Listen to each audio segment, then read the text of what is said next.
All right, we're live, episode 1 or 2, actually, of Apps and Asphalt. We're actually going to change our name up. I think Apps and Asphalt actually flow better than Asphalt and Apps, so that's why we're changing it.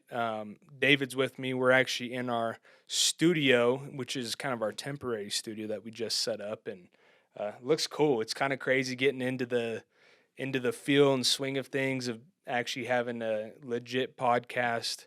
Now, next step that we got to figure out is how do you even get this uploaded on Apple, on Spotify? I don't know how to do that. So, if you guys have any tips, help us out. But for now, we're going to post everything on YouTube so you guys get the video of it.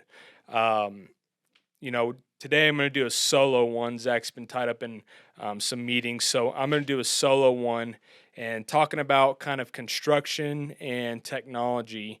Where I come into play is I'm the co-founder of Spot on Site. Zach and I actually started that company together. What it is, it's a mobile app. You can use satellite imagery to measure and mark anything. It follows your location around, especially on the exteriors of the properties.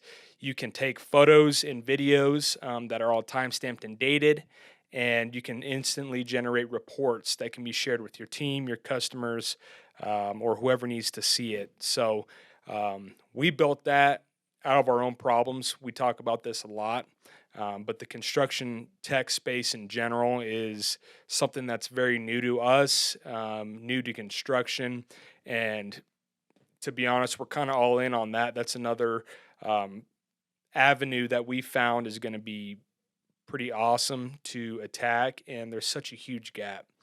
When we were thinking back about it, like when we were looking at our operations room, our sales guys' rooms, we found that there is so much paper in construction. Like for our business, for the paper bit or for the paving business, we get paper tickets from every truck, paper tickets from every asphalt plant, paper tickets from every material distributor you can possibly think of, and receipts.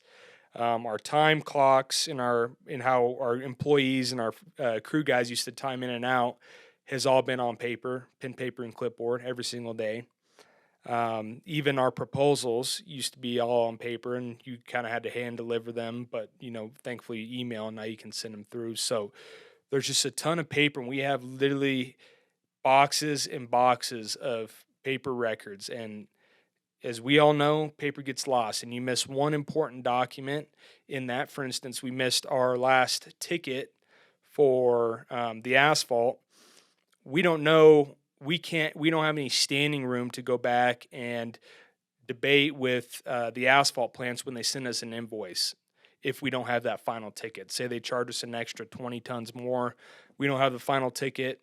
We're kind of shit out of luck at that point. So there's a lot of paper in construction that I think gets people so behind. And no wonder when you look at your guys, your crew's trucks, they got just stacks of paper and receipts from weeks and months ago that you could have used. And frankly, they're too busy to stop by the office and drop off all the documents and organize, all their receipts and work orders and time documents. So no wonder companies and construction companies are missing so bad. It's because they don't have any time to do it, and there's too much paper trail that easily is lost. So what we want to do eventually is kind of solve that problem, and we got some other projects we're working on behind the scenes, but there's a lot of paper that we're trying to eliminate that's going to help us and many other companies around us. So just want to come on, like it's a new trend that's coming out, and there's going to be a shift here, I believe, in the next couple of years where the older generation that's been in construction for a while is going to start to retire. I think it's, the baby boomer generation. They're coming up. They're high ups in the company. They've been around in the companies for forever. They've done things the same way, but have slowly adapted. They're going to be removed from the workforce. And we got more and more of this younger and younger generation who, as we all know, is tech savvy. It's crazy how much of an addiction we even have to our phones. I know personally, if I don't have my phone with me, I feel lost. Like I feel anxious, worried I'm missing something. I'm missing emails, I'm missing calls, missing text messages, kind of a what if. So, how much we depend on technology for our everyday personal lives is going to come back to construction. Even the equipment that we're starting to see nowadays, I've seen equipments of these like robotic looking dogs that can go out and survey properties for people. And you can just do it just like a Xbox controller. Augmented reality is coming up into the construction space. So, putting on virtual headsets and actually being able to measure from your headsets spaces, walls, from afar is a new reality that we're going to have to soon accept. So, for your guys' companies, if you do want to take it to the next level, you don't have to have the fanciest equipment, you don't have to have the cutting edge technology that's going to be above everyone else, but you need to be in the game. You need to be with technology tools that are going to help you out. And a lot of that now is going to be all the programs you see out there. Like you're going to need a good CRM. Emails are going to have to obviously work. If you're a contractor like us, you're going to need something that's going to make your measuring a lot faster and quicker and more efficient. You're going to need a documentation product. You're going to need a clock in, clock out product, accounting software. So there's a whole bunch of softwares that you guys need to get in to eliminate this paper trail that is being constantly created all the time. And I keep hitting this microphone because I'm not used to this thing. But so, we've figured out that even with starting basic with automations for our proposal follow-up has helped us increase business tremendously. So, for instance, the program we use is called HubSpot. No, I'm not endorsed by them. They're not paying me to do this. If they want to, that'd be awesome because this would be perfect because it's a huge opportunity for them. But any CRM system you use typically has a feature where you can automate actions, you can create triggers. So how we use it is, for instance, we send a proposal out. With every proposal we send out, there's an automatic trigger that reaches out to the customer. It's as an email from the sender that says, "Hey, if it reads like if they haven't opened your email or they haven't looked at your proposal, it can actually track clicks and opens. If they haven't done any of that, then it'll send an email reminding them to open and view the project. Then if they have opened it within the first 72 hours and we haven't heard back from them, it sends a follow-up email within a week. So these automations are kind of helping us out tremendously, and we're using them even for our app too, of triggers. So, we're building out triggers to where if a customer creates their 50th inspection, there's a trigger email that gets sent to them that says, congratulations. So use and leverage the power of automations inside of these CRMs to help keep your customers in line. How much bid opportunity you send out from your closing percentage is, it varies. There's some companies that are consistent. Ours is kind of actually dropped because we've sent out so much more an opportunity this year than in the past years. But typically with these automations that you have, it's going to help increase your closing percentage because you're constantly in the forefront of these people's minds. So at least start with the good CRM system. Secondly, think about all the things you guys do on a day-to-day basis that you feel could go a lot quicker.